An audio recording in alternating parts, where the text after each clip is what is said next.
cardíacas. Ahora, la sangre cuando se coloca en un tubito especial, si este tubito contiene anticoagulante, como por ejemplo el citrato de sodio o el ácido etalidiamino tetraacético, se va a poder diferenciar en estas tres fases. Si no tiene anticoagulante, aparecerá el suero como un sobrenadante. Ahora, la sangre tiene entre sus componentes el plasma y los elementos formes. El plasma va a representar aproximadamente el 55% de la sangre y dentro van a estar el agua, las proteínas y los electrolitos. Dentro de los elementos formes vamos a tener en un 1% a los linfocitos y los monocitos, es decir, las células que principalmente van a trabajar en inmunidad celular, y en un 45% a los eritrocitos, eosinófilos y neutrófilos. Bien. Listo. Ahora, cuando nosotros hablamos sobre la relación entre la cantidad de plasma que existe en relación al total de la sangre, vamos a referirnos al plasmacrito. En cambio, si nosotros hablamos de la cantidad total de eritrocitos que existe en comparación al total de la sangre, estamos refiriéndonos al hematocrito. ¿Hasta ahí se entendió? Bien, entonces vamos a hablar del plasma. El plasma va a representar entonces el 5% del peso corporal y está compuesto en un 90% de agua. Entonces el agua va a ser uno de sus componentes más importantes. Se encuentran dentro del plasma sustancias que van a estar disueltas, principalmente proteínas y productos del metabolismo. El color del plasma va a depender de la concentración de bilirrubina, de hierro y de lípidos, porque como ustedes saben, los glóbulos rojos se autodestruyen después de cada cierto tiempo, y dentro de los glóbulos rojos, dentro del metabolismo de la hemoglobina, esta va a liberar un pigmento que va a ser, después de que sea metabolizado, la bilirrubina. Entonces, de acuerdo a las condiciones de nuestros glóbulos rojos y de su metabolismo, es que vamos a tener también la característica del color o ciertas tonalidades que se le va a dar al plasma. También del hierro, porque el hierro también se libera cuando se destruyen los glóbulos rojos. Ahora, cuando hablamos de las proteínas, estas van a ser 7 gramos por decilitro, o sea, en cantidades, y la mayoría van a ser sintetizadas por el hígado. Además, las proteínas son las que confieren la presión oncótica del plasma, ya que tenemos en la sangre presión oncótica y presión osmótica. La osmótica va a estar asociada a los electrolitos y la oncótica a las proteínas. Bien. Ahora, dentro de las proteínas, la más importante es la albúmina. La albúmina representa más del 50% de las proteínas y el 40% de las proteínas que se encuentran en la circulación, es decir, en nuestra sangre, son las albúminas. ¿Por qué? Porque las albúminas son las que más se enfocan en estar ancladas a distintas sustancias que van a ir en nuestra sangre que necesitan un medio por donde viajar. Entonces se le va a considerar un transportador. Y si, por ejemplo, existe una destrucción de células, las células, o mejor dicho, las sustancias generalmente andan ancladas a la albúmina. Entonces, si estas se destruyen mediante el catabolismo, es decir, mayor actividad, mayor fragmentación. Esta fragmentación hace que estas sustancias se deslinden de la albúmina y por lo tanto va a haber más albúmina libre.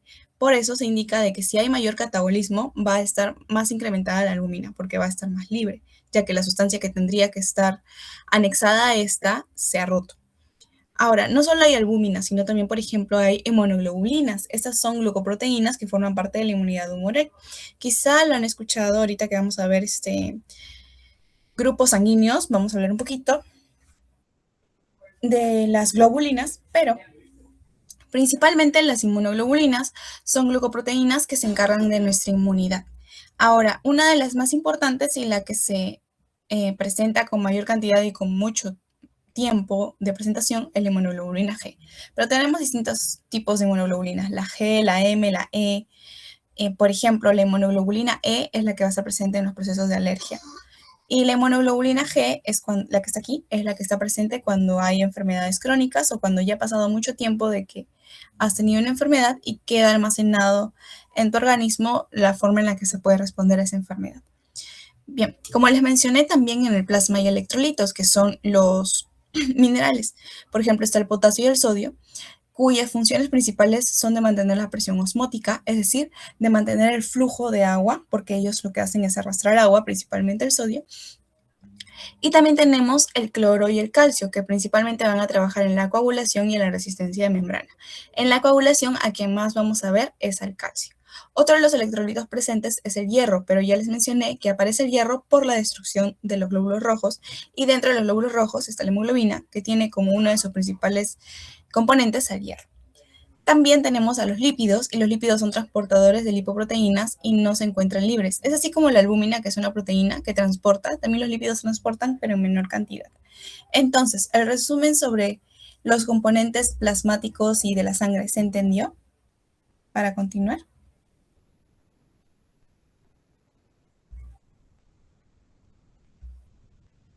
Bien, chicos. Ahora, vamos a hablar sobre las funciones de la sangre. La sangre tiene funciones celulares y funciones plasmáticas, porque como vimos anteriormente, la sangre está compuesta por plasma y elementos formes que son células. Entonces, cada uno de ellos tiene funciones. Las funciones celulares son, por ejemplo, el transporte de gases, que va a ser gracias a los eritrocitos que tienen ellos su hemoglobina, que se encarga de transportar gases. También la distribución de células de defensa, que es la inmunidad celular, y las plaquetas que se van a encargar en la hemostasia primaria, y las células madre o stem cell que se van a encargar de formar más células que vayamos a necesitar. También las funciones celulares abarcan la reparación en el caso de las lesiones que pueden ser vasculares y tisulares. Bien, en el caso del trabajo de las funciones plasmáticas, se encargan, como hemos visto antes, del transporte principalmente, de anexarse a sustancias que requieran viajar por el torrente sanguíneo. Entonces, va a ser el transporte de nutrientes, iones, hormonas, anticuerpos, complemento, que son también proteínas, y sustancias de desecho. Además de la regulación del medio interno, o sea, la homeostasis, por ejemplo, si hay una variación de temperatura en el ambiente, entonces también va a variar la cantidad de sangre que va a circular en nuestros vasos sanguíneos. Eso es con ayuda del aporte plasmático, porque la sangre va a incrementar de volumen o disminuir de volumen de manera más rápida si se incrementa o se disminuye el plasma. Y también para la hemostasia. ¿Por qué? Porque en el plasma también hay proteínas que nos van a ayudar a las fases de la coagulación. Bien. ¿Hasta aquí se entendió las funciones celulares y plasmáticas, chicos? Porfis, ¿me confirman?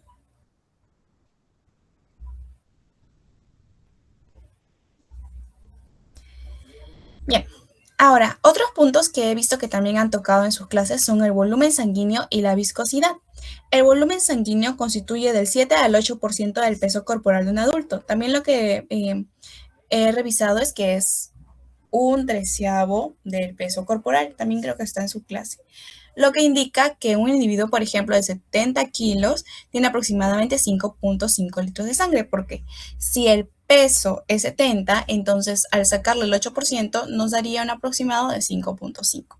Ahora, debemos recordar que este volumen sanguíneo no está en un solo espacio, sino que está circulando y también está almacenado en distintos espacios. Por ejemplo, el 64% de la sangre del volumen sanguíneo se va a encontrar alojado en las venas, el 13% va a estar en las arterias, el 9% se va a encontrar en la circulación pulmonar,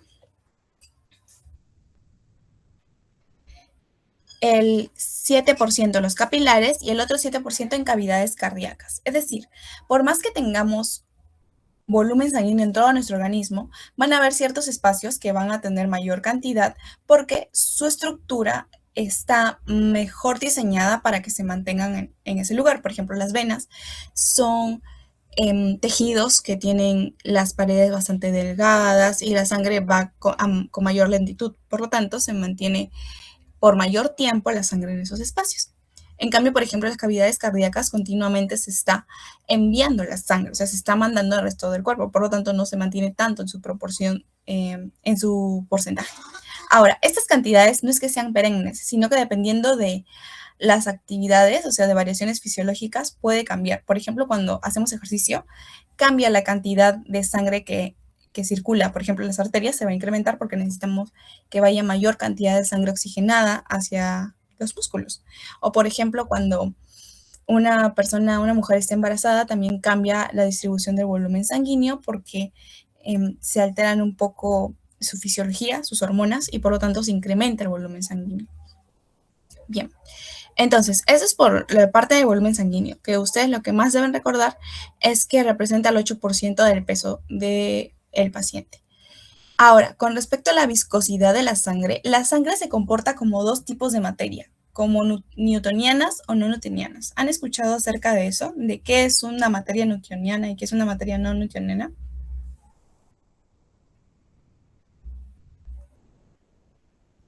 Sí. Entonces, ¿qué es una materia newtoniana?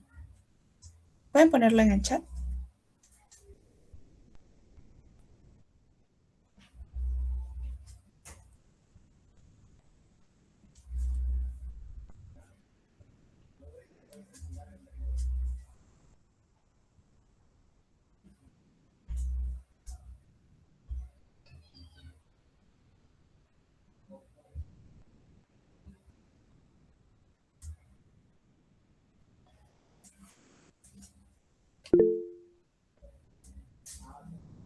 Bien, sí. Está la idea, sí. Se puede decir que es viscosidad constante.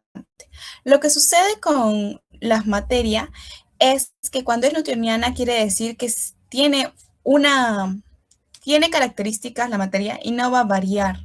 Por lo tanto, como dice su compañera, se va a mantener constante.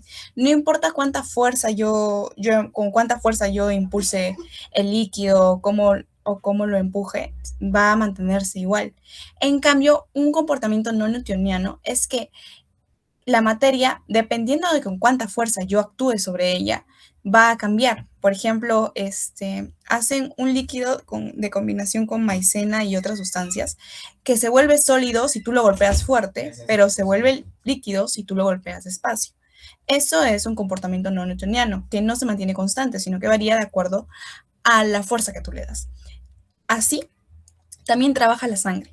La sangre puede portarse como newtoniana, o sea que puede tener una viscosidad constante, puede tener un comportamiento constante, pero también puede trabajar como no newtoniana, es decir, que no va a avanzar de manera constante, sino que puede variar.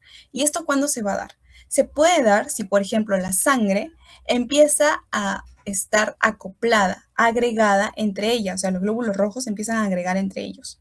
Cuando se agregan y se les adhieren proteínas, lo que van a hacer es que se van a volver más pesados, por lo tanto la sangre se va a volver más viscosa. Al volverse más viscosa, va a avanzar con menor velocidad. Bien, pero si la sangre no tiene cantidades de proteínas en exceso, entonces va a poder avanzar con mayor facilidad y por lo tanto va a ser menos viscosa. Como va a ser menos viscosa, va a avanzar con mayor velocidad. ¿Se entendió eso?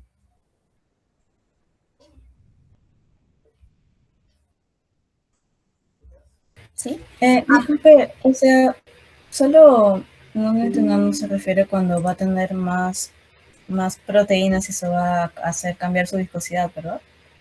Sí, cuando es no newtoniano quiere decir que como su estructura ha cambiado, la manera en la que se va a direccionar, a avanzar, la velocidad que va a tener va a cambiar. Entonces su viscosidad va a ser mayor.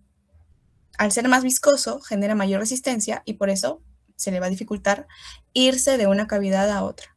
¿Se entiende? Bien. Ahora, los valores de viscosidad van a variar también. La viscosidad es menor en los capilares y es mayor en los grandes vasos. ¿Por qué? Porque los capilares solo son caminos pequeños, o sea, no hay forma en la que la sangre se vaya a chocar o se vaya a mantener en ese espacio. En cambio, los grandes vasos son tan espaciosos que la sangre puede avanzar un poco más lento o se puede mantener ahí. El flujo entonces puede chocar más fuerte. O sea, a ver, lo voy a graficar para que se entienda mejor. El capilar es delgado y generalmente tiene un solo camino. Entonces la sangre no tiene más que ir en una sola dirección. Así. Por lo tanto, se puede decir que tiene un flujo laminar. En cambio, en los grandes vasos, por ejemplo, digamos una vena, ¿sí? Grande. La sangre que va a circular puede avanzar directamente, pero como es gran volumen de sangre, entonces también se va a chocar con las paredes. Al hacer esto, lo que está generando es un flujo turbulento. Bien. Y este flujo turbulento lo que va a hacer es que va a disminuir la velocidad con la que vaya a avanzar la sangre. Y por lo tanto, se considera que es más viscoso. ¿Por qué? Porque genera mayor cantidad de resistencia. ¿Se entiende?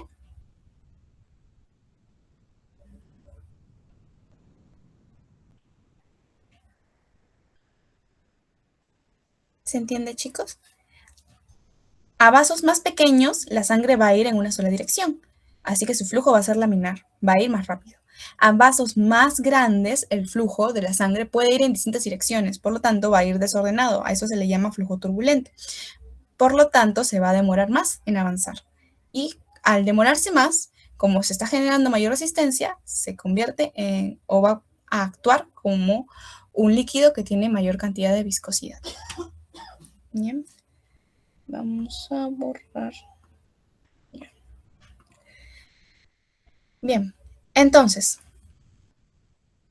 un datito para recordar es que la sangre es 3.4 veces más viscosa que el agua. Entonces, su composición o la estructura que ustedes van a notar normalmente es que la sangre es un poco más espesa que el agua.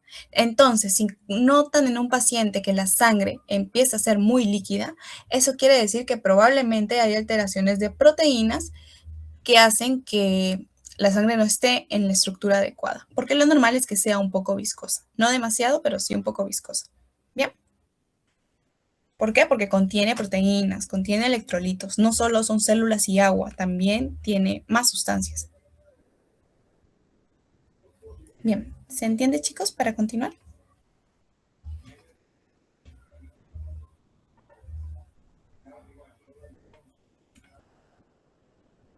Bien.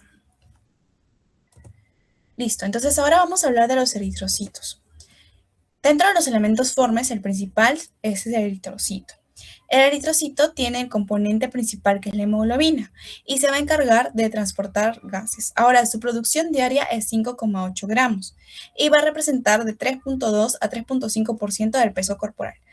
Ahora, ustedes saben que los eritrocitos tienen un ciclo de vida aproximadamente 120 días. Por lo tanto, el cuerpo tiene que constantemente reponer eritrocitos. No puede esperar 120 días para recién reponerlos. Entonces, por eso es que acá dice producción diaria. Constantemente genera esta cantidad en gramos para que esté todo en equilibrio. Ahora, hay dos medidas que debemos reconocer con respecto a los eritrocitos, que es el hematocrito y la velocidad de sedimentación. El hematocrito es tomando en consideración que aproximadamente tenemos 4.500.000 eritrocitos.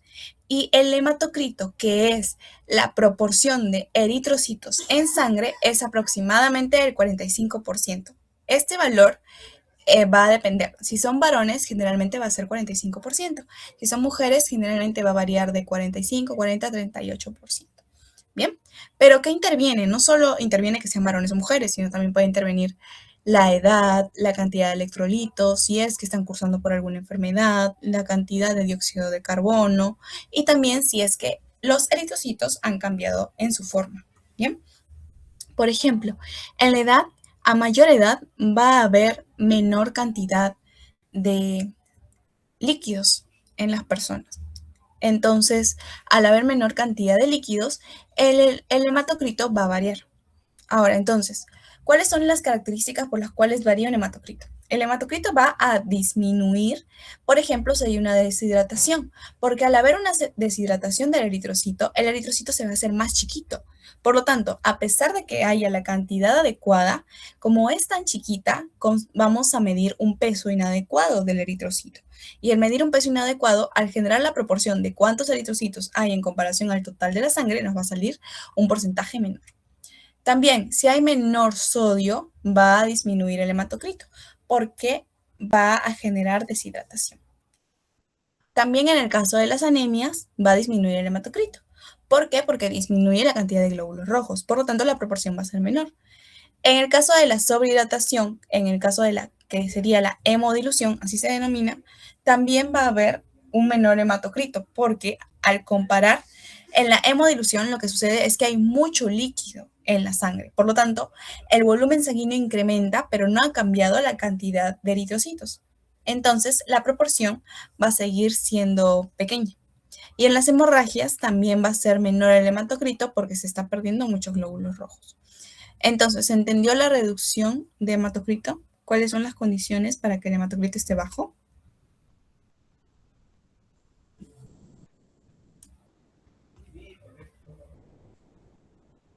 Bien, pero también hay situaciones en las que el hematocrito va a subir. Entonces, si me han entendido, el hematocrito disminuye si es que nosotros tenemos glóbulos rojos pequeños o si se han reducido nuestra cantidad de glóbulos rojos.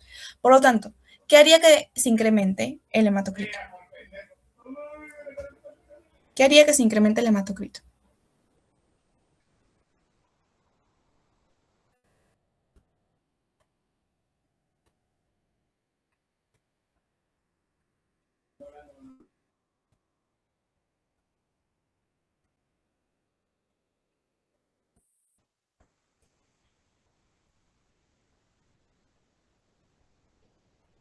Bien, lo van a considerar de esta manera.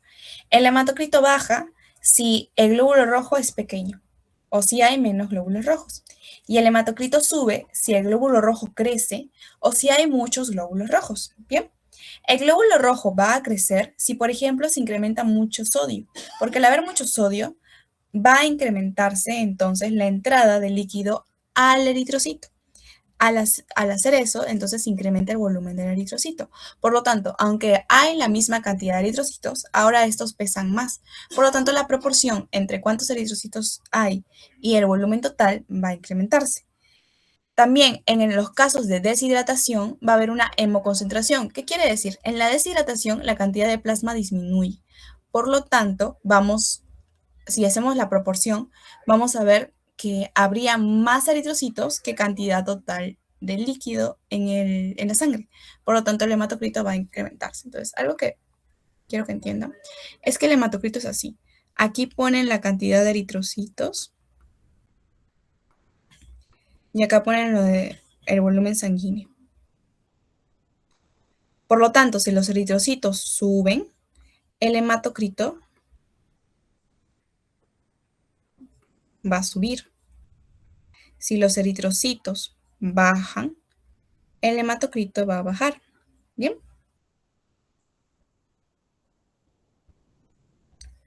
Listo. Entonces, las situaciones que pueden elevar el hematocrito sería el incremento de volumen del eritrocito, porque eso hace que parezca que hay más eritrocitos.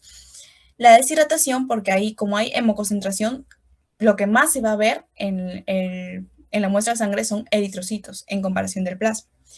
Y hemos visto que la proporción en realidad es que hay más plasma que eritrocitos normalmente. Pero en una deshidratación se pierde plasma, por lo tanto van a haber más eritrocitos. En la hipoxemia crónica, o sea, cuando una persona constantemente está expuesta a bajos niveles de oxígeno, el cuerpo lo que va a recepcionar es que necesita producir eritrocitos para que puedan transportar oxígeno, porque tiene poco oxígeno. Entonces, al haber esta señal, va a producirse mayor cantidad de eritrocitos. Y como les indiqué, a mayor cantidad de eritrocitos, más hematocrito. Y también en el caso de una enfermedad llamada policitemia vera. En la policitemia vera, la médula ósea genera en demasía las células, entonces genera muchas células sanguíneas. Al haber muchas células sanguíneas, generalmente la hemoglobina sube mucho, la cantidad de eritrocitos sube mucho. Incluso las personas pueden llegar a tener 19, 20 de hemoglobina. Bien, esos son los casos con respecto al hematocrito. ¿Hasta aquí se entendió? ¿Hematocrito? Una consulta referente al aumento o disminución del tamaño del eritrocito, podría explicarse por presión osmótica, ¿verdad? Claro, porque al incrementarse el sodio, lo que va a llevarse consigo es agua. Entonces, si se incrementa el sodio y se incrementa el agua, entonces va a introducirse no solo sodio, sino también agua al eritrocito. Al hacer eso, se incrementa el volumen del eritrocito. Se vuelve más grande. Bien, listo. Ahora, aparte del hematocrito, tenemos la velocidad de sedimentación. La velocidad de sedimentación te dice que cuando a la sangre la colocas en el tubo con anticoagulante, se va a sedimentar, es decir, primero está en suspensión, está como que flotando y poco a poco por su peso va a bajar. Bien, ahora el tiempo en el que baje la cantidad de eritrocitos generalmente tiene que ser de 12 milímetros por hora. O sea, tenemos el tubo con sangre, así. El tubo, aquí está la sangre ya, digamos así. Pasa una hora y lo normal es que como la sangre está compuesta por células, las células tienen un peso y ese peso va a hacer que empiecen a bajar un poquito. O sea, que empiecen a buscar llegar a la base. Bien. Entonces, de lo que la sangre antes la veían aquí, o sea que todo lo rojito lo veían hasta aquí, ahora lo van a ver, por ejemplo, hasta aquí. Y es lo normal. Pero ¿qué también es lo normal? Que lo que haya bajado en una hora sea 12 milímetros. Que esté alrededor de los 12 milímetros. ¿Bien?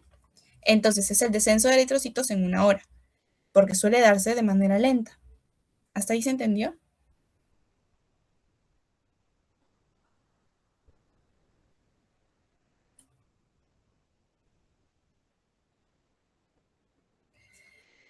Bien, entonces, ¿qué factores van a intervenir? Van a intervenir propiedades del propio eritrocito, por ejemplo, si es más pesado, entonces va a bajar más rápido, ¿verdad? Si es menos pesado, va a bajar más lento. También las propiedades del plasma, porque si el plasma también tiene muchas proteínas, también va a generar mayor peso.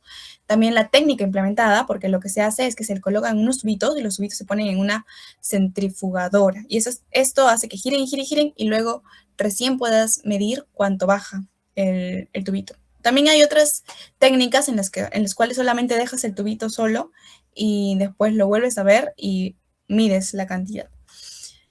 Entonces, dependiendo de la técnica, es que se tiene que considerar cuál va a ser la variación para la medición de la velocidad de sedimentación.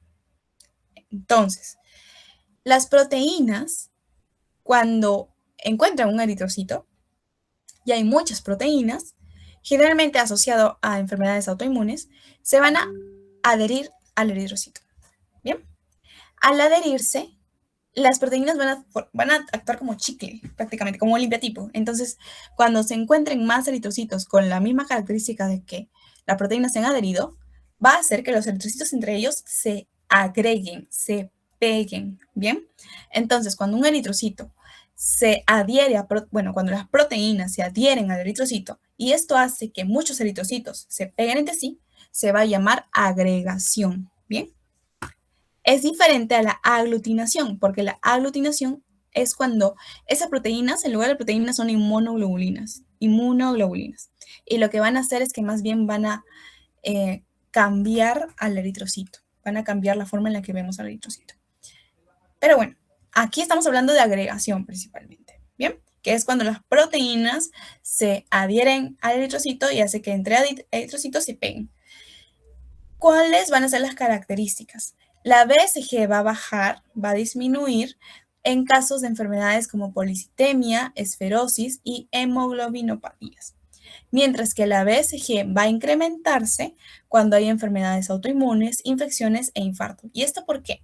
Porque al incrementarse quiere decir que ha bajado mayor cantidad, por lo tanto que el eritrocito se vuelve un poco más pesado. Y esto es generalmente en enfermedades en las cuales en el plasma hay mucha cantidad de proteínas que pueden alterar las propiedades de los eritrocitos. Bien, en el caso de las infecciones también la circulación se vuelve un estado muy inflamatorio, o sea, vuelve un estado en el que hay muchas más células de las que debería.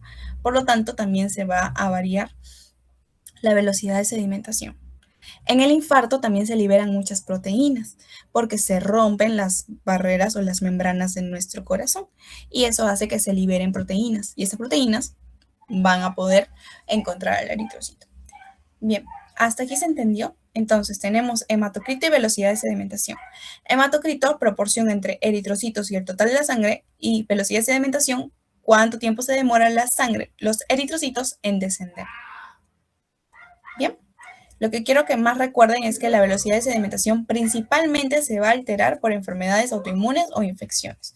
Entonces, si llega un paciente y tiene la BSG elevada, lo más probable es que esté cursando por una infección o que tenga alguna enfermedad autoinmune. Las enfermedades autoinmunes son aquellas enfermedades en las cuales el propio organismo ataca a sus propias células o no las reconoce adecuadamente. Entonces, en esos dos casos, la BCG va a estar elevada, generalmente. ¿Bien? ¿Me avisan para continuar?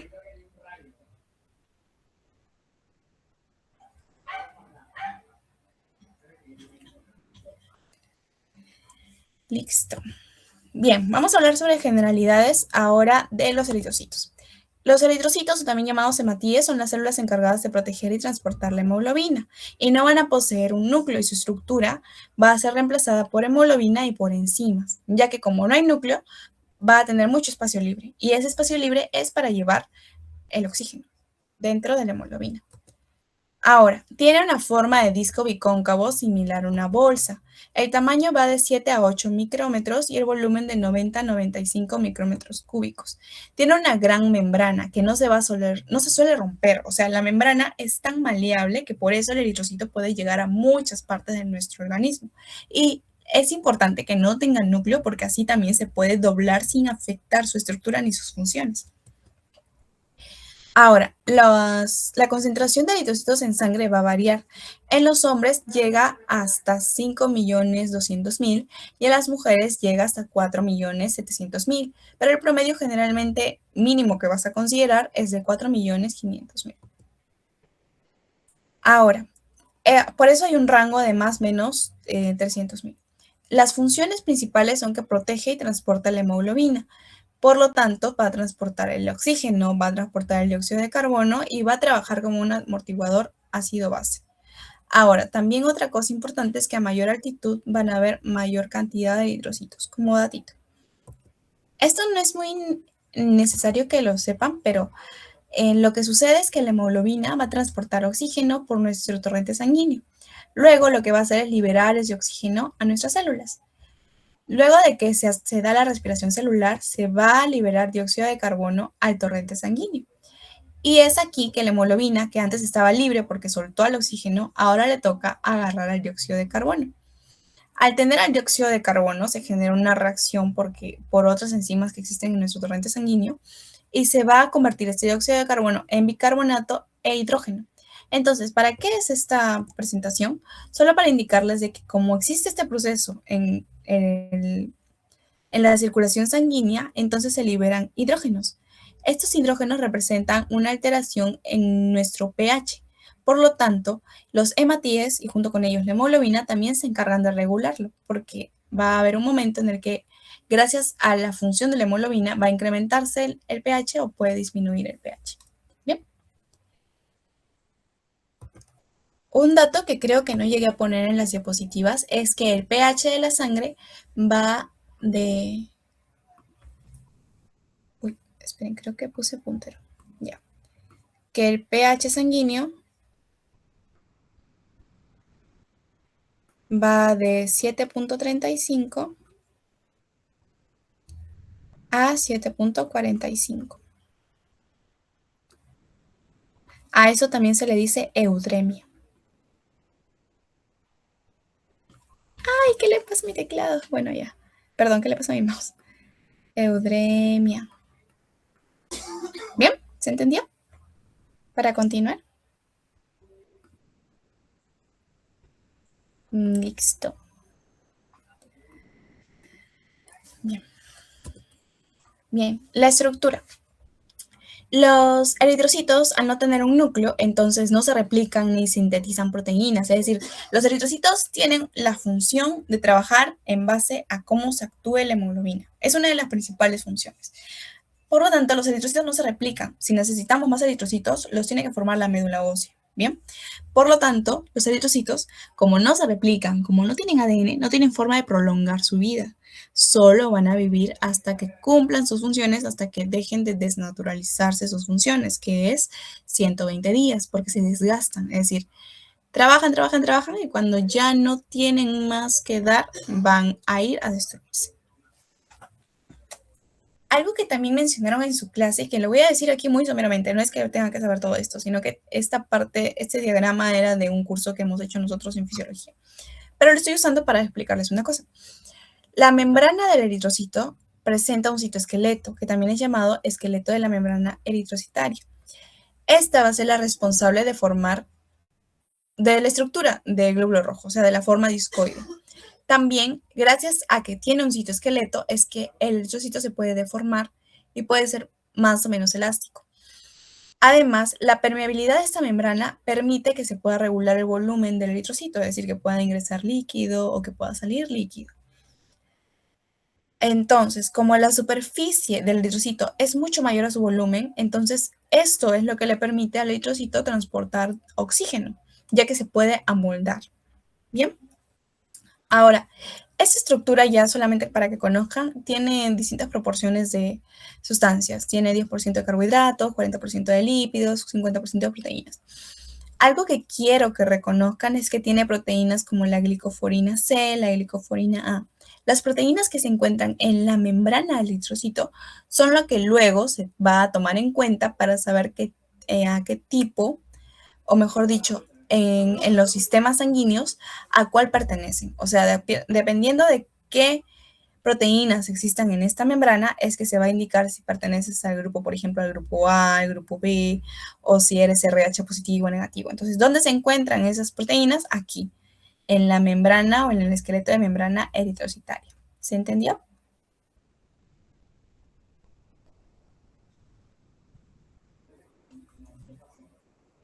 Bien, vamos a continuar. Bien, entonces, el resultado final de un largo proceso evolutivo donde se ha logrado transportar oxígeno a los tejidos y dióxido de carbono a los pulmones, lo que hace es que ahora tengamos hemoglobina. Esta hemoglobina está formada por un grupo hemo, que es un grupo protésico, y una cadena de globina, que es un grupo proteico. Y estas cadenas de globina son subunidades. La hemoglobina, como ustedes ven, tiene 4 subunidades. Bien, y estas subunidades pueden ser de varios tipos, pueden ser alfa, beta, delta o gamma o omega. Entonces, lo que sucede es que dependiendo de los tipos, dependiendo de los tipos de cadenas, se van a formar tipos de hemoglobina. Bien, entonces los que van a indicar las condiciones para el buen funcionamiento de la globina van a ser el libre acceso a agua, el interior que tiene que ser hidrofóbico y que la molécula debe ser rígida. Ahora, esta hemoglobina va a estar entonces formada por la cadena de globina y el grupo hemo. El grupo hemo está formado por un hierro más 2 y 4 anillos pirrólicos o 4 núcleos pirrólicos. Estos 4 núcleos pirrólicos forman lo que se llama porfirina. Entonces el grupo hemo está formado por la porfirina y el hierro más 2.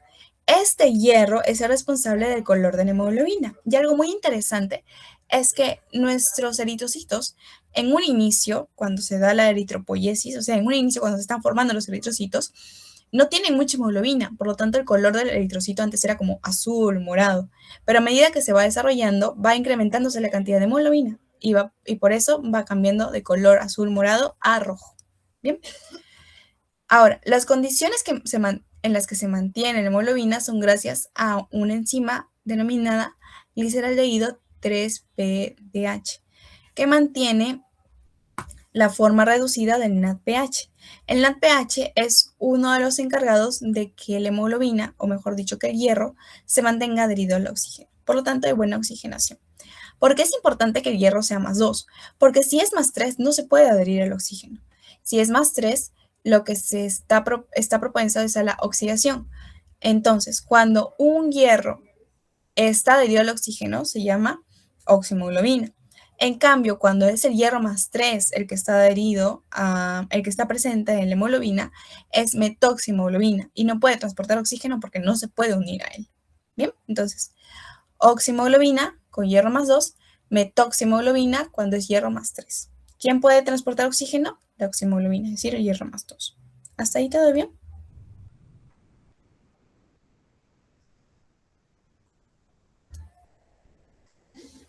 Ahora, la hemoglobina está encerrada en el eritrocito, porque si la hemoglobina estuviera libre en el plasma, la presión osmótica que generaría sería 5 veces la de las demás proteínas que estén dentro de los eritrocitos.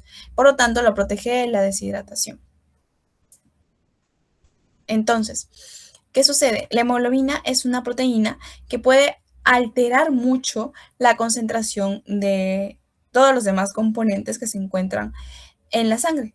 Por lo tanto, es bueno para nosotros que se mantenga solo dentro del eritrocito, porque como tiene tanta potencia para poder arrastrar, si estuviera afuera, si estuviera solo libre en la sangre, podría alterar a cuánta cantidad de electrolitos hay, por lo tanto, cuánta cantidad de líquido o de agua entraría o saliera de la sangre. ¿Bien? Entonces, aquí solamente lo que quiero que recuerden es que es bueno para nosotros que la hemoglobina esté dentro del eritrocito. Por eso cuando se destruye el eritrocito, lo que también se intenta destruir es la hemoglobina, que se divida de nuevo en cadenas de globina y en el grupo M, para que no altere la funcionabilidad dentro del torrente sanguíneo. Ahora, ya que sabemos cómo son sus funciones, vamos a hablar sobre la destrucción de ellos.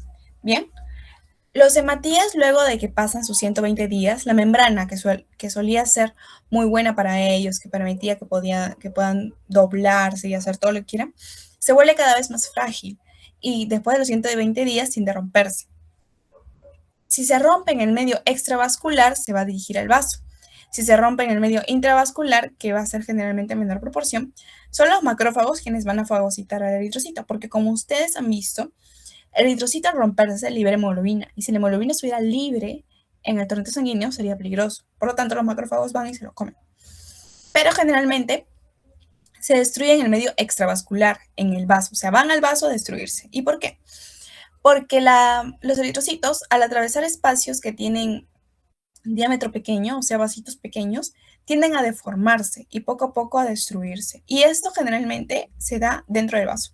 O sea, el vaso tiene como que cavernas muy pequeñas por donde tiene que pasar el eritrocito. Y esas cavernas muy pequeñas lo que hacen es que aprovechan que la membrana es frágil para que se destruya. Entonces, al destruirse, ya dentro del vaso es que se va a continuar con su metabolismo. Ahora, esto se da porque los eritrocitos empiezan a tener mayor permeabilidad a los cationes y menor energía, lo que hace que el vaso los reconozca mayormente. Y al reconocerlos, como que los atrae a que ingresen y así los destruye. ¿Por qué? Porque ya no son funcionales. Entonces, nuestro organismo también reconoce cuando algo ya no es funcional. Al liberarse la hemoglobina, esta va a ser digerida por el sistema fagocítico mononuclear, donde se va a liberar hierro más 2, y este hierro más 2 también manda señales a la médula ósea, al hígado con la ferritina, la hemosiderina y la transferrina. Además que también se va a liberar aminoácidos y la bilirrubina, que va a ser el metabolismo de la hemoglobina. Bien, entonces ahora vamos a ver el metabolismo de la hemoglobina. Primero se va a formar la bilirrubina. ¿Cómo? Estamos en el retículo endotelial. El eritrocito se ha destruido. Al destruirse se libera la hemoglobina. Y la hemoglobina, como hemos visto, está formada por el grupo hemo y la cadena de globina. La globina, como es proteína, va a dividirse en aminoácidos y ya, ahí acaba. En cambio, el grupo hemo va a pasar por una enzima que se llama la hemoxigenasa. Esta va a dividir al grupo hemo en biliverdina, porque habían anillos pirólicos, estos anillos pirólicos se van a convertir en biliverdina, y en hierro más 2. Este hierro más 2 va a irse hacia los tejidos como ferritina, y ahí se va a mantener como depósito, o el plasma como transferrina. Bien. Ahora, esta biliverdina dentro del retículo endotelial va a reaccionar con una enzima llamada biliverdina reductasa, y ahí se va a transformar en bilirrubina. Es por eso que luego, al liberarse ya al plasma, va a impactar en la coloración del plasma. Bien, por eso si hay mucha bilirrubina, al impactar en la coloración del plasma y que el plasma es parte de nuestra sangre, al haber mucha coloración se va a notar luego en nuestra piel y va a generar, por ejemplo, la ictericia. Ahora, este plasma, o bueno, mejor dicho, esta bilirrubina se tiene que transportar al hígado y se va a transportar mediante el plasma junto con una proteína, la proteína más importante del plasma, que es la albúmina. Cuando la bilirrubina se une a la albúmina, se llama bilirrubina indirecta. Bien. Ahora, esta bilirrubina indirecta llega al hígado. Al llegar al hígado se va a deslindar de la albúmina, por lo tanto, vuelve a ser bilirrubina. Esta bilirrubina reacciona con una enzima llamada UDP-gluconitransferasa. Esto hace que se transforme en bilirrubina conjugada. Esa bilirrubina conjugada puede dirigirse, o mejor dicho, almacenarse junto con la bilis, y luego de la bilis se va a dirigir al intestino delgado. O sea, con la bilis se va a dirigir al intestino delgado para la digestión. O también puede excretarse y va a excretarse en forma de urobilina, que va a ser la que le va a dar la pigmentación amarilla a la orina. Bien. Entonces, esto es lo que pasa dentro del hígado y que luego se va a dirigir o bien hacia la orina o bien hacia la bilis. Pero cuando llega a la bilis, cuando se forma en la bilis, va a estar almacenada en el intestino delgado, va a ser uno de los componentes de la bilis. Entonces, la bilis se libera hacia el intestino delgado. Cuando está en el intestino delgado, está en forma de bilirrubina conjugada, porque la bilirrubina conjugada es la que se guarda en la bilis, que es un líquido, ¿verdad? Entonces, cuando esta bilis se libera al intestino delgado, la bilirrubina conjugada que estaba en la bilis se va a metabolizar y cuando avance hacia el ilion terminal se va a convertir en estercobilinógeno. Cuando avance hacia el colon ya no va a ser estercobilinógeno, ahora va a ser estercobilina. Y es esta estercobilina la que va a darle la pigmentación a las heces. A medida de que avanza, la coloración va a cambiar. En un inicio era un poco amarillenta, luego va a ser un poco verduzca. Bueno, en un inicio primero la verduzca, luego vuelve a ser amarillenta, luego vuelve a ser verduzca porque forma parte de la bilis, verduzco amarillento. Y ahora cuando está en la estercobilina ya es casi marrón. Por eso le da esa coloración a las heces. Bien. Otro punto es que no todo el estercobilinógeno pasa al colon, sino que un poco del estercobilinógeno va hacia la circulación y en la circulación pasa hacia el riñón y se convierte de estercobilinógeno en uribilinógeno. Este uribilinógeno en el riñón se convierte en urobilina y esta urobilina, como les mencioné aquí, es la que le da la pigmentación a la orina.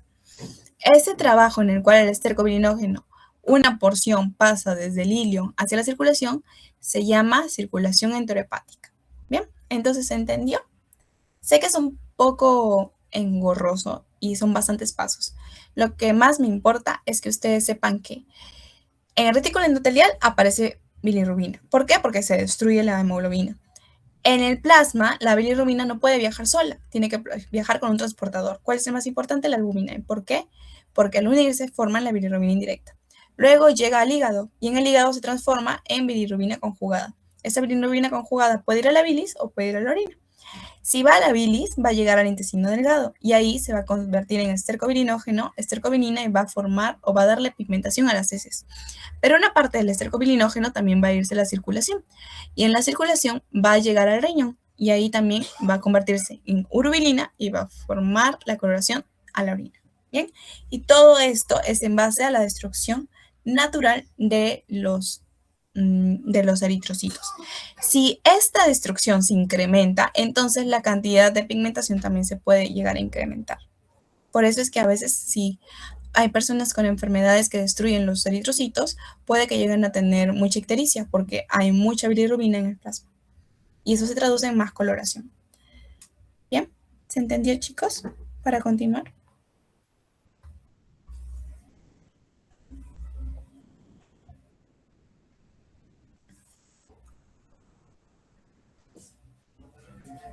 Ya. Bien, ahora vamos a hablar sobre la hemostasia, ¿está bien? Hay acontecimientos en la hemostasia. Primero, nuestro cuerpo va a intentar que dejemos de perder sangre. Entonces, ¿qué va a buscar? Va a buscar que el lugar donde ha habido la partida de sangre empiece a cerrarse. ¿Bien? Y se va a cerrar por medios mecánicos o por medios ya fisiológicos. Entonces, los medios mecánicos pueden ser, por ejemplo, el espasmo vascular, pero luego nosotros no podemos quedarnos con solo intentar juntarlo. Es como si rompemos algo, si nosotros lo aproximamos, va a parecer que ya está arreglado, pero no está arreglado, en cualquier momento se vuelve a abrir.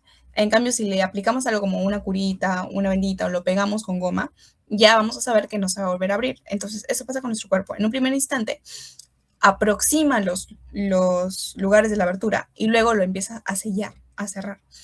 Entonces tenemos el espasmo vascular, el tapón plaquetario, la formación del coágulo sanguíneo y la proliferación de tejido fibroso. Primero, el espasmo vascular. Cuando hay un vaso lesionado por una compresión traumática o dolor, el músculo del vaso sanguíneo se va a contraer. Al contraerse, se reduce la cantidad de sangre que pasaba por ese vaso sanguíneo. Al reducirse la cantidad de sangre que pasaba, vamos a sangrar menos. Ahora, esta contracción es estimulada gracias al tromboxano A2, pero son las plaquetas que generalmente actúan en vasos muy pequeños cuando se da el espasmo vascular, las que van a estimular la producción de tromboxano A2. Pero lo que quiero que se queden con espasmo vascular es que el músculo que forma los vasitos se va a contraer para evitar que deje de salir tanta sangre. Bien, luego se da la formación de un tampón de plaquetas. Las plaquetas o trombocitos no son una célula en sí, son una fragmentación de una célula, que es el megacariocito. Y estas plaquetas o trombocitos son estructuras activas, entonces van a intentar formar un tapón, o sea, no solo van a hacer que el flujo de sangre sea pequeño, sino que van a intentar cerrar ese espacio por el cual estaba saliendo o escapando la sangre. ¿Cómo? Primero tenemos las plaquetas que van a empezar a cambiar la concentración de colágeno de la pared vascular y también va a cambiar su conformación. Se empiezan a adherir y con eso empiezan a llamar a colágeno y al factor de von Willebrand. Entonces, de lo que veíamos unas plaquetas planas y pequeñas, ahora vamos a ver unas células un poco más grandes que se van a adherir entre ellas. Así se forma la formación del tapón plaquetario, bueno, el tapón laxo. Primero es un tapón que principalmente va a tener colágeno y en donde las células se van a juntar entre ellas, las plaquetas o trombocitos. Pero no solamente va a servirnos que un montón de células se junten entre ellas, sino lo que necesitamos es que haya un cierre. Para formar ese cierre se forma un coágulo sanguíneo. Bien, el coágulo sanguíneo, si es un sangrado grave, nuestro cuerpo va a intentar actuar entre los primeros 15 y 20 segundos. Pero si es un sangrado moderado, un poco más lento, se va a intentar darse entre el primer y tercer minuto. Aquí lo que se tiene que buscar es evitar los anticoagulantes, porque si hay anticoagulantes, nuestro trabajo va a ser mucho más lento. Ahora, es recomendable que se lo lean y lo repasen un poquito, los nombres que se le dan a los factores de coagulación. El fibrinógeno es factor 1, la protrombina factor 2, factor tisular factor 3, calcio factor 4. Como les mencioné, ¿se acuerdan? En el plasma, ¿quién era el electrolito que más iba a trabajar? El calcio, para la coagulación. Y así con todos tienen otros nombrecitos que también podrían practicarlos o repasarlos. Bien, entonces, en la formulación del coágulo sanguíneo lo que pasa es que primero en el hígado se activa la vitamina K. La vitamina K es la que activa que empiece a haber una buena coagulación. Por lo tanto, a las personas que necesitan coagular, generalmente también les dan vitamina K. Y a las personas que coagulan mucho, lo que intentan es inhibir la vitamina K. Bien, la protrombina va a reaccionar con el activador de la protrombina y el calcio y se va a convertir en trombina. Ahora, esta trombina va a actuar y va a convertir el fibrinógeno en fibrina. Esta fibrina va a reaccionar con el calcio y se va a transformar en fibras de fibrina. Ahora, esta trombina regresa la cantidad de trombina que se ha formado y va a activar a las fibras de fibrina con el factor estabilizador de la fibrina activado, lo que va a generar que las fibras de fibrina de lo que eran lineales se empiecen a entrecruzar. ¿Bien? Entonces, ¿qué pasó? Primero teníamos una protrombina, se transforma en trombina, la trombina estimula el fibrinógeno en fibrina y la fibrina empieza a actuar. Primero son fibras lineales y luego son fibras entrecruzadas. Lo que nosotros necesitamos para un coágulo es que haya muchas fibras desordenadas, porque de esa manera garantizamos más que se pueda tapar, por ejemplo, así ya. Si nosotros tenemos muchas líneas así, va a ser más fácil que si llega una fuerza lo rompa, lo separe. En cambio, si tenemos líneas así, una fuerza va a tener más difícil la posibilidad de romperlo. Porque al estar tan desordenadas, entonces no necesitas solo de una fuerza para romperlo, para eliminarlo. ¿Bien? Es como cuando hacen un nudo en su zapatilla y si hacen un nudo simple, ya, si hacen un nudo simple así, cualquiera lo jala y se abre. En cambio, si le hacen un nudo por aquí, otro nudo por acá, otro nudo por acá, no importa cuánto lo jalen, no se va a abrir. Así también trabaja la fibrina. La fibrina, si es simple, si son pequeñas, Puede tapar, sí, pero si hay alguna fuerza se va a abrir. En cambio, al haber fibras de fibrina entrecruzadas, asegura la superficie. ¿Bien? ¿Se entiende?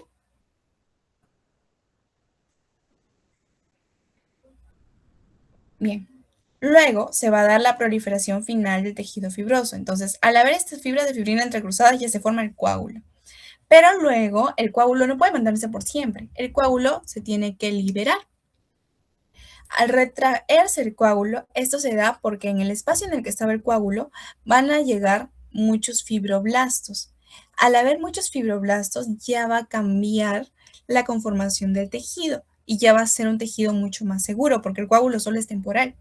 Entonces, al haber ya un tejido mucho más seguro en este espacio del vaso, el coágulo ya se puede liberar. El coágulo es como una protección temporal nada más. Por eso actúa tan rápido. El coágulo actúa mientras los fibroblastos llegan y cierran ya completamente ese espacio.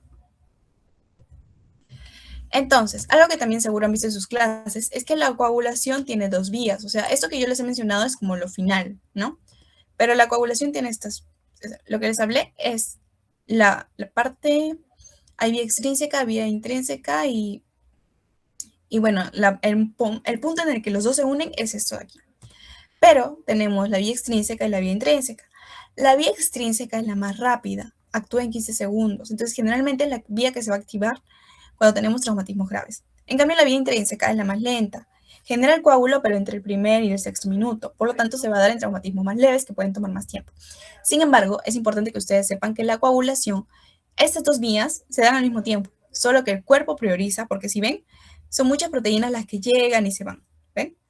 Proteínas que llegan y se van. Entonces, el cuerpo prioriza la cantidad de proteínas de la vía que más necesita en ese momento. Entonces, aunque se van a dar ambas, va a empezar a dar mayor cantidad de factores que se necesitan de la vía extrínseca si es un traumatismo grave y de la vía intrínseca si es un traumatismo leve.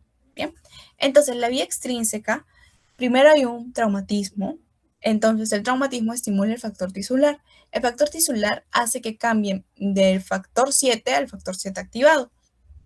Este factor 7 activado más el calcio, que es muy importante, convierte el factor 10 en factor 10 activado.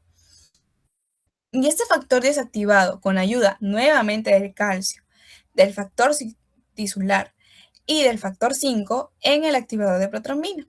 Y el activador de protrombina que hacía que se convierta la protrombina en trombina. Y con eso seguía todo este caminito. Bien.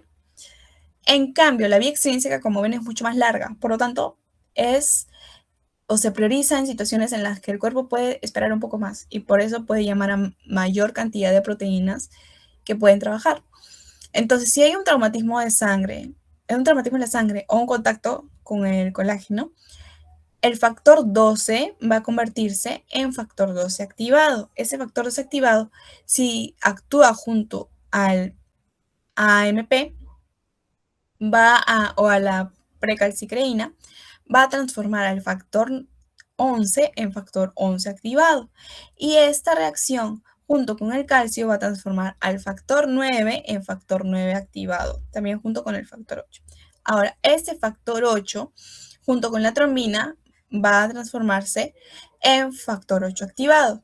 Y este factor 8 activado, junto con el factor 9 activado y junto con el calcio, van a cambiar y van a formar al factor 10 en factor 10 activado. Entonces, aquí van a actuar los fosfolípidos de las plaquetas y van a hacer que se estimule del factor 10 al factor 10 activado.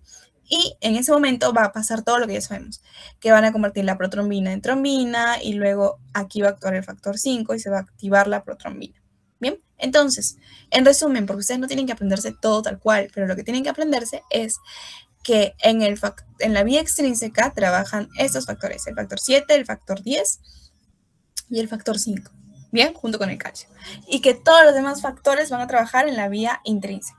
Que la vía extrínseca va a trabajar en momentos en los que el cuerpo necesita formar el coágulo más rápido, que es decir, en traumatismos graves, y la vía intrínseca va a trabajar cuando el cuerpo va a tener el tiempo de estar estimulando a cada uno de estos factores. ¿Bien? ¿Se entendió?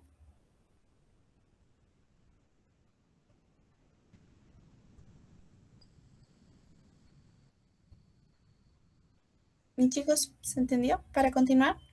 Sé que son muchos datitos y que está bastante larga la clase y en un ratito ya terminamos, pero sí es importante para mí que se den cuenta de que todo esto llega a esto de acá, a que la protrombina pase a trombina, fibrinógeno en fibrina y la fibrina cambie su estructura y se formen fibras, primero lineales y luego desordenadas o intercruzadas para formar el coágulo. Y que luego este coágulo se tiene que ir porque es solamente un taponamiento temporal.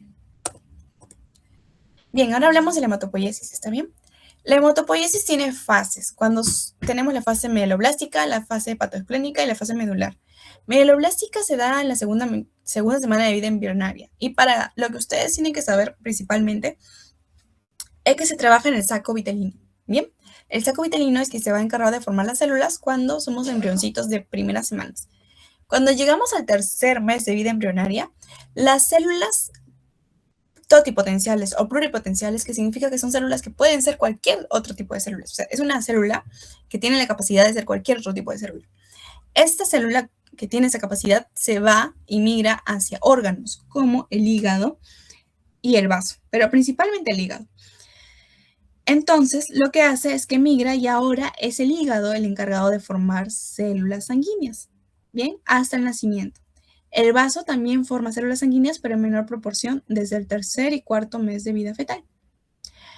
Y adicionalmente también hay en los vasos, en los ganglios linfáticos y en el timo. O sea, todos estos órganos formaban o tenían la capacidad de formar células sanguíneas, ¿bien? Pero a partir del quinto mes de vida fetal, las células, o mejor dicho, los tejidos encargados de formar otras células, están en la médula ósea roja. Es el lugar exclusivo también de la formación de granulocitos y megacariocitos. Y cuando ya nacemos, es que hay mayor protagonismo de la médula ósea roja para la formación de células.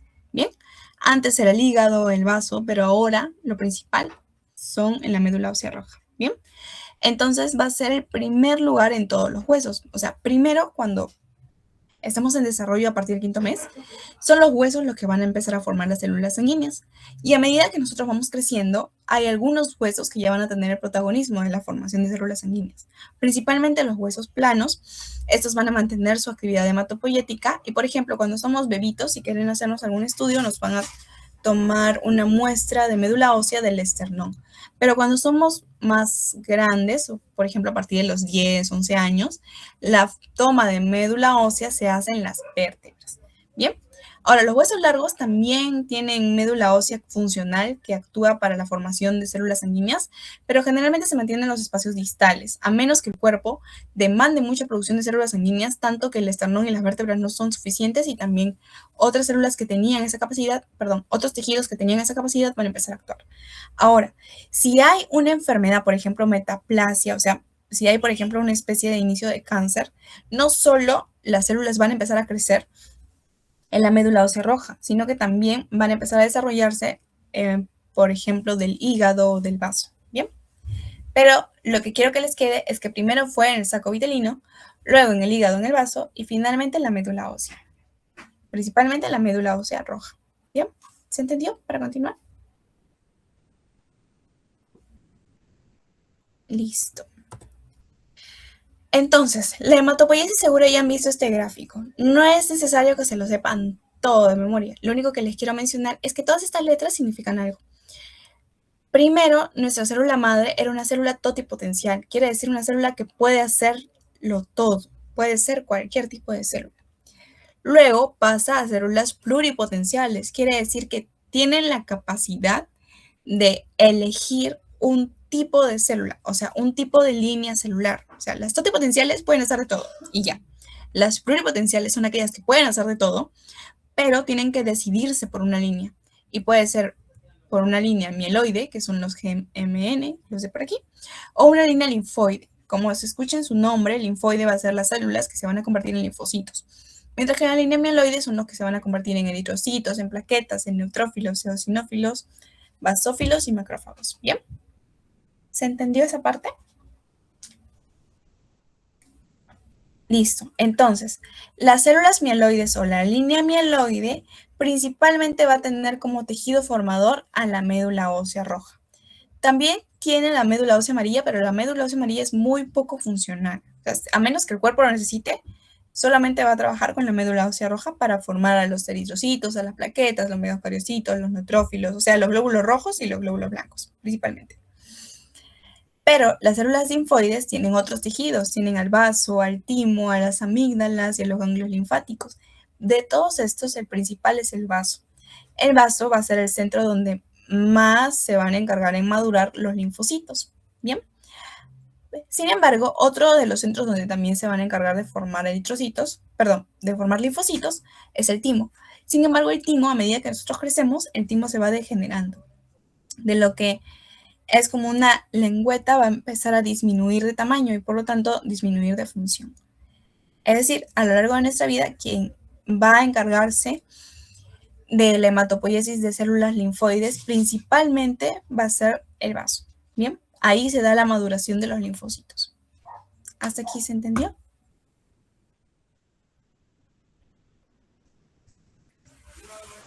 Bien, entonces totipotencial, una célula que puede hacerlo todo. Pluripotencial, una célula que va a elegir una línea en cual basarse. Puede ser la línea mieloide o la línea linfoide. Bien.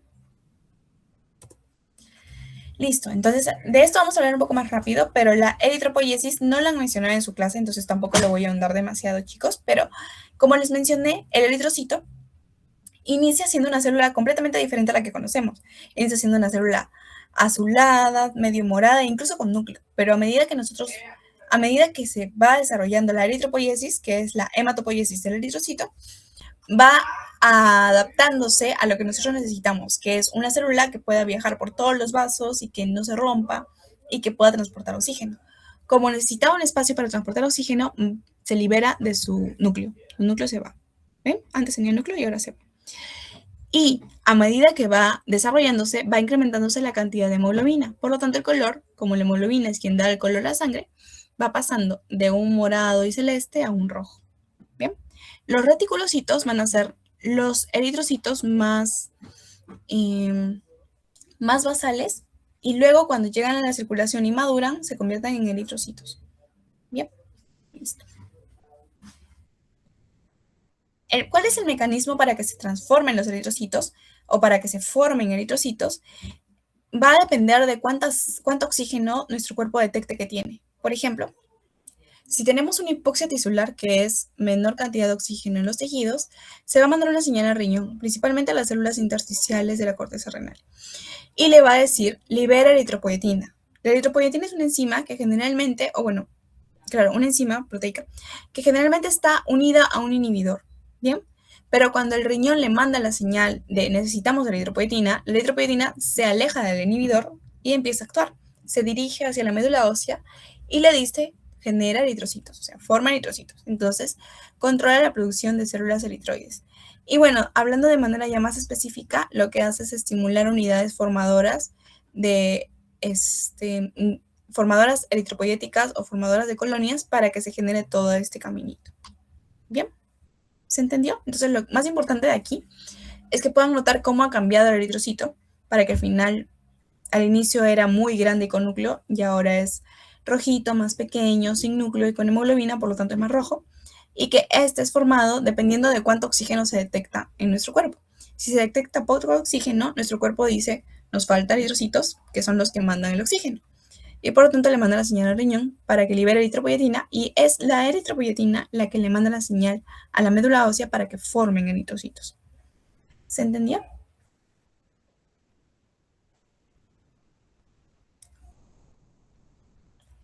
Bien. Ya vamos a terminar, nos faltan 2 slides, chicos, para que descansen un poquito. Creo que luego de esto tienen otra clase. A ver, denme un momentito. Ya. Entonces, tenemos en los grupos sanguíneos 2 sistemas, el sistema ABO y el sistema Regius. Hay muchos más sistemas, chicos, pero los que generalmente tocan es el ABO y el Regius, ¿está bien? Ahora, en el sistema ABO lo que se enfocan es en los aglutinógenos y las aglutininas el grupo contrario. O sea, si tenemos aglutinógenos del A, vamos a tener aglutininas anti-B. Pero ahorita se los voy a explicar. Entonces, en el sistema ABO tenemos 4 grupos. A, B, AB y O. En el A tenemos antígenos del A, o sea, antígenos que te indican que sus características son del grupo A. Estos antígenos están presentes en la membrana eritrocitaria, ¿bien? Por eso los pongo acá alrededor. Entonces, los antígenos son aquellos que te dan la información de la célula. Entonces, el grupo A, el glóbulo rojo del grupo A del sistema A, lo que tiene es antígenos del grupo A. El glóbulo del grupo B tiene antígenos del bloque B. El grupo AB tiene antígenos del A y antígenos del B. ¿Por qué? Porque te manda información del A, pero también te manda información del B. Y el grupo O también lo consideran como grupo 0, entonces no le tiene que mandar información de nada. ¿Bien? No tiene nada. Ahora, el sistema A, o sea, el grupo A, como tiene antígenos del grupo A, lo que va a tener que hacer es alejar a los del grupo B. Por lo tanto, tiene antígenos del grupo A, pero tiene anticuerpos del grupo B. ¿Bien? Tiene anti-B, anticuerpos del B. Bien, lo que quiere decir que es bueno para el A, pero va a alejar a los del B, o sea, se va a proteger contra los del B. Por eso son los anticuerpos, va a protegerse contra los del B. Y lo mismo con el grupo B. Va a mandar señal, o sea, su membrana tiene estos antígenos para que los otros del grupo B los reconozcan, pero tiene anticuerpos contra el A, porque se tiene que proteger contra el A. ¿Bien? En cambio, el grupo AB tiene antígenos para el A y para el B. Por lo tanto, responde hacia el A y el B. O sea, mejor dicho, el grupo A tiene antígenos y esos antígenos lo que hacen es que buscan el reconocimiento de los otros de su mismo grupo, del grupo A. Bien. El grupo B tiene antígenos del B porque busca el reconocimiento de los del grupo B. El grupo AB tiene antígenos del A y del B porque busca reconocerse con los del A y con los del B al mismo tiempo. En cambio, lo que van a buscar es eliminar o alejar a los del grupo contrario. Entonces, el grupo A va a tener anticuerpos contra el B porque no les pertenece. El grupo B va a tener anticuerpos contra el A porque no les pertenece. El grupo AB no va a tener anticuerpos contra ninguno porque busca a ambos. Para él son bienvenidos ambos. El grupo O, como no busca a nadie, entonces busca defenderse contra los demás. Busca defenderse contra el A y busca defenderse contra el B. Dicho eso, ¿qué podemos entender? El grupo A recibe bien a los del grupo A. Bien. Pero no va a recibir bien a ninguno que tenga señales del B. Por eso no puede recibir ni del B ni de la B. El O no manda ninguna señal, por lo tanto, puede recibir sangre del grupo A y del grupo O. Ahora, el grupo A contra quien se va a defender es contra el grupo B. Por lo tanto, no puede donarle al B. En cambio, sí puede donarse a sí mismo y también puede donarse contra el AB porque el AB no va a ofrecer resistencia contra ellos.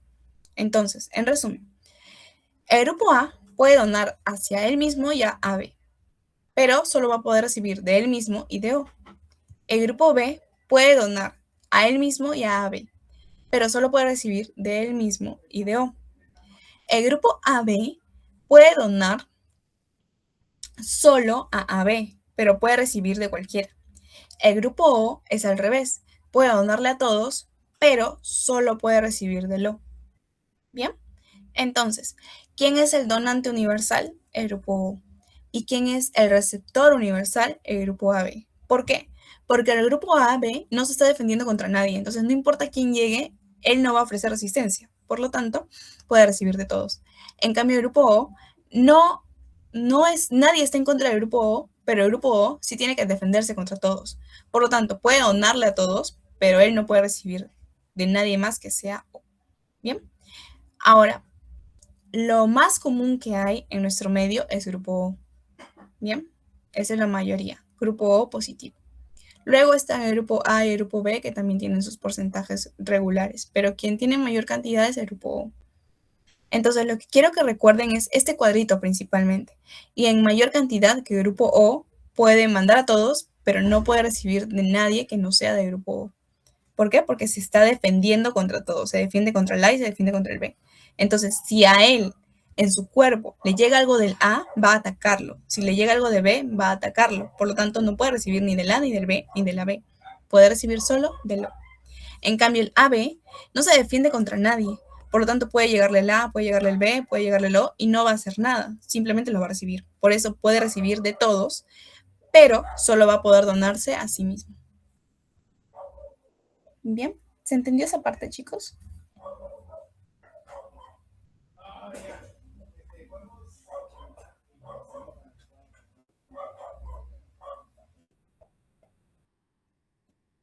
Bien, entonces, ahora que hemos hablado del sistema ABO, vamos a hablar del sistema Resius. El sistema ABO son 4, mientras que el sistema Resius son 2. El sistema ABO va a depender del antígeno A, el antígeno B, el anticuerpo anti-B, el anticuerpo anti-A. El sistema Resius va a depender del antígeno D. Si tiene el antígeno D, se va a decir que es RH positivo. Y si no tiene el antígeno D, se dice que es RH negativo. Bien, ahora, ¿qué es lo particular? El RH, ya sea positivo o negativo, no van a generar anticuerpos. Están felices ahí, solamente están ahí confiando en no generar anticuerpos. Pero el RH negativo, si alguna vez se le expone a un RH positivo, ahí recién va a generar anticuerpos. ¿Está bien? Eso lo diferencia del sistema ABO. El sistema ABO siempre va a tener o anticuerpos si es de grupo A, anticuerpos si es de grupo B. Si es de grupo AB es el único que no va a tener anticuerpos y el grupo O también va a tener anticuerpos. En cambio, el sistema Resius no tiene anticuerpos hasta que solo en el caso del RH negativo. Si el RH negativo llega alguna vez en su vida a reaccionar con un RH positivo, va a empezar a generar anticuerpos. ¿Bien? Pero si nunca reacciona, si nunca entra en contacto con un RH negativo, nunca va a generar anticuerpos. ¿Está bien? Es como si tú te enfermas, hasta que no te enfermes, no vas a generar anticuerpos contra esa enfermedad. Es lo mismo aquí. Los RHs no generan anticuerpos a menos que el RH negativo reaccione con el RH positivo. Y en ese caso, el RH negativo va a generar anticuerpos. Solo el RH negativo. Entonces, ¿qué pasa? Se va a generar una condición llamada eritroblastosis fetal, que seguro lo han visto en su clase. ¿Qué sucede? La madre RH negativo se casa con el papá RH positivo y van a tener un hijo, y el hijo en el vientre de su mamá va a ser RH positivo. Pongamos esa situación. Entonces, ¿qué les mencioné? Ninguno va a generar anticuerpos a menos que en el caso del RH negativo entre en contacto por alguna situación con un RH positivo. Y esta es la situación. La mamá es RH negativo, pero resulta que como se casó con un señor que tiene RH positivo, su bebé resulta que tiene RH positivo. Entonces, esta situación hace que una persona que tenía RH negativo, entre en contacto con alguien RH positivo. Entonces, ¿qué va a pasar? Se va a formar anticuerpos. Pero esos anticuerpos que se van a formar no van a atacar a este bebé, porque este bebé, pues, ha servido solo de adaptación para la mamá. Ha servido de reconocimiento. Entonces, a este bebé no le pasa nada. Este bebé solo ha servido para mandarle la señal a la mamá de que tiene que generar anticuerpos a futuro. Entonces, la mamá, después de un tiempo, ha generado anticuerpos después de haber tenido su bebé. Y digamos que ahora se vuelve a embarazar. Y el bebé que ahora tiene, de nuevo, es RH positivo. Entonces, ¿qué pasó? La mamá ya había generado anticuerpos producto de su primer embarazo.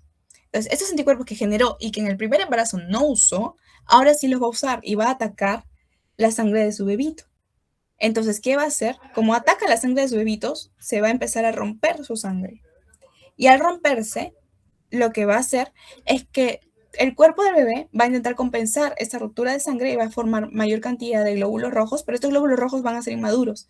Entonces van a formarse glóbulos rojos inmaduros, que son eritroblastos. Por lo tanto, se forma esta situación que es denominada eritroblastosis fetal. Entonces, van a encontrar en la sangre del fetito sangre o glóbulos rojos inmaduros, porque son glóbulos rojos que se están formando debido a que la mamá está destruyendo los eritrocitos ya maduros. Bien, entonces lo que más tienen que recordarse aquí es que la mamá recién forma o recién ataca a su segundo bebé, no al primero. El primero solo es para adaptarse, al segundo recién le ataca su sangre. ¿Está bien?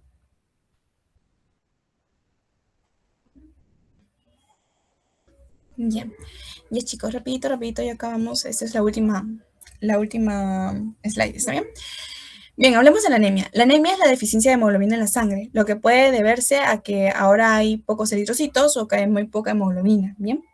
Y es un síntoma, no es que sea una enfermedad como tal. O sea, la anemia puede ser producto de de muchas otras enfermedades. Bien, entonces es un síntoma de una enfermedad.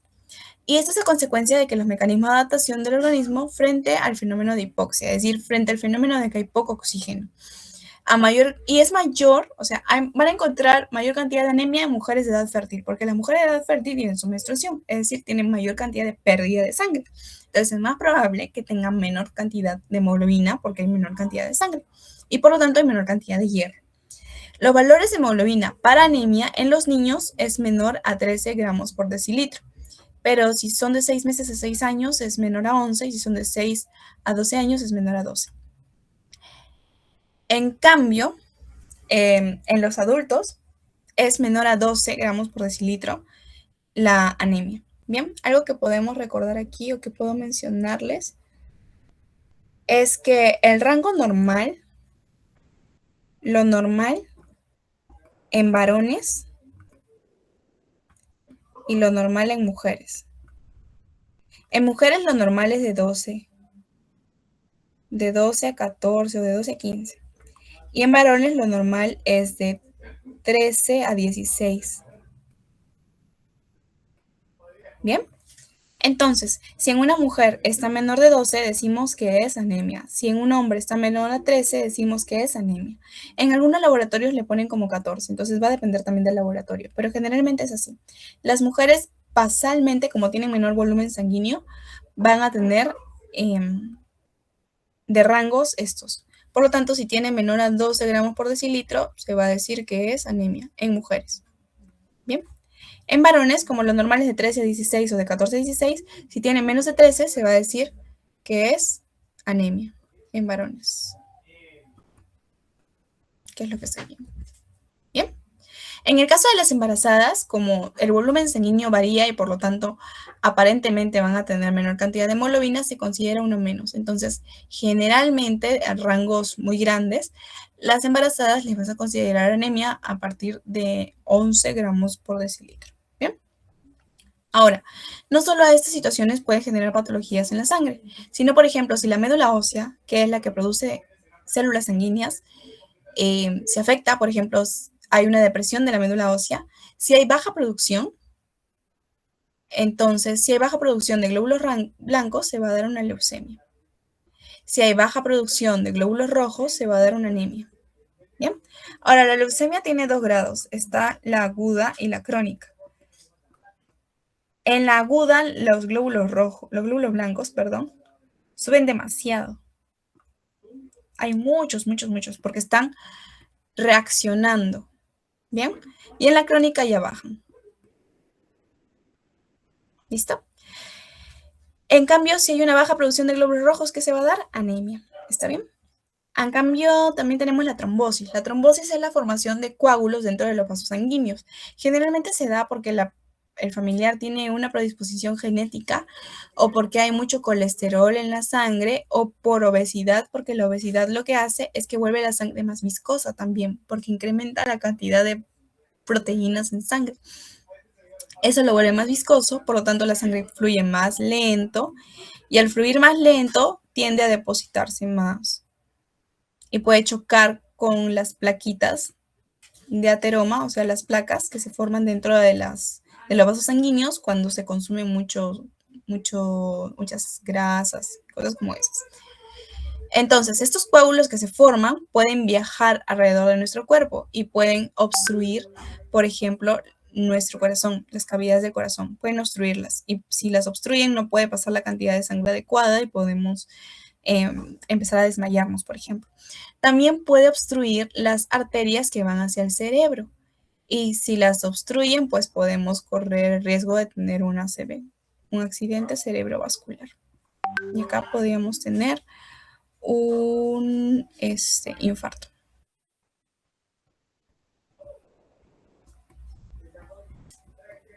Bien, entonces el trombo, asócienlo con un coágulo que se pasea por todo el cuerpo. Bien. Y finalmente, un recordatorio de algo que noté en sus clases es el porcentaje relativo de glóbulos blancos, que está como 60, 30, 6, 3, 1. ¿Ven? 6, el 3, de nuevo el 6, de nuevo el 3 y luego el 1. Que te dice 60 neutrófilos, 30 linfocitos, 6 monocitos, 3 eosinófilos y un basófilo. De aquí, el neutrófilo es el que reacciona para la inflamación. Es el que va corriendo cuando hay algún problema en tu sangre, es el primero que va. Los linfocitos generalmente actúan cuando ya hay una infección y esta infección ya tienes que destruir a la célula que trajo la infección. O también cuando hay virus, cuando atacan virus y bacterias. Los neutrófilos también actúan con las bacterias. Los monocitos también actúan con las bacterias, pero quien actúa principalmente son los neutrófilos. Los eosinófilos actúan con los parásitos.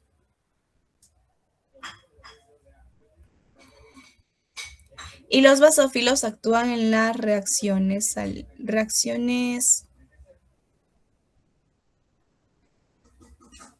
como picazón, por ejemplo.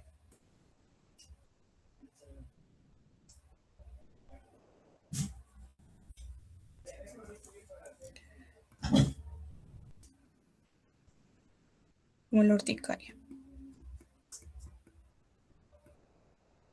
Bien, porque libera como unos gránulos que generan la urticaria, el picazón.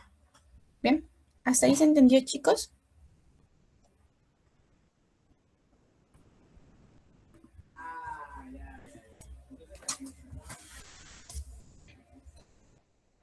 Listo. Entonces,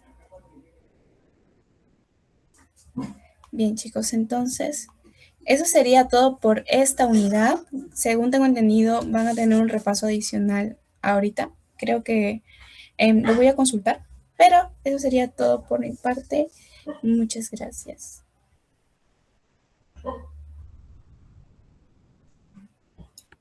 Hola chicos, vamos a continuar con el repaso de inmunidad.